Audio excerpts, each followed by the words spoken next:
I'm Fiona, and I used to be a teacher. I taught for 14 years, and I had to stop teaching because my anxiety and my stress levels were just really quite high.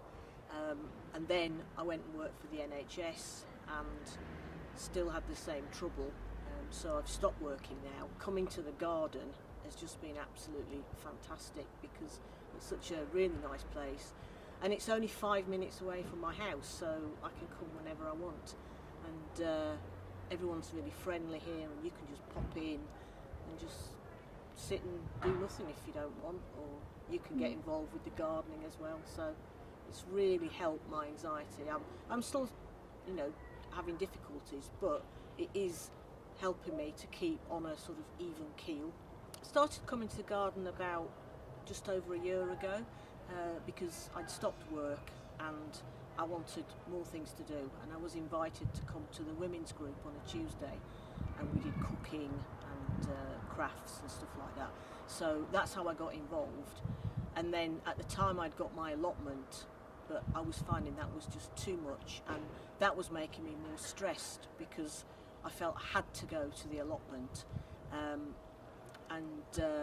So I decided I would probably give it up, and then an opportunity came last month to have a plot here, so that's what I've done.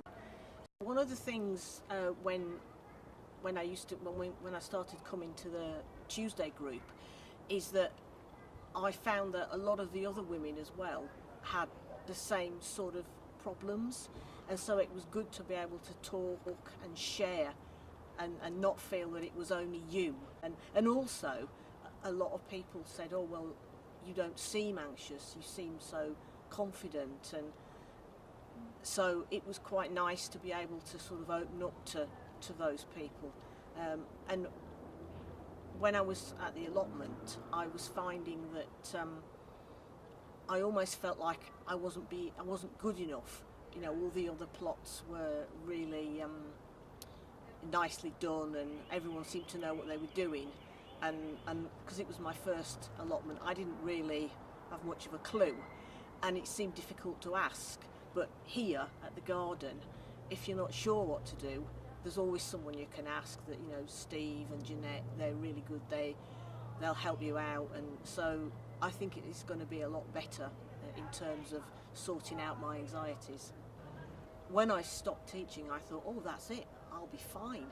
And I went to another job where things weren't fine. I was still getting anxious and still finding it difficult to cope. So in the end, I went to the doctor and said, I think I need some help. And they sent me to the mental health team. And they were just fantastic because they weren't judgmental. They'd listen to whatever you said, and unless you said you were going to harm yourself, they weren't. They were going to just let you talk and whatever. And so out of that, I had CBT sessions, which is cognitive behavioural therapy, and that did help. But I think it's easy then to let yourself slip back, which is what happened with me. And so at the moment I'm trying to get back on track and trying to get my anxiety under control again, and the garden is helping with that because it's such a peaceful place to come to, and as I said, everyone is so friendly, so even if you're feeling really fed up, you can come here and you can have a cup of tea and talk to somebody, and you'll instantly feel better.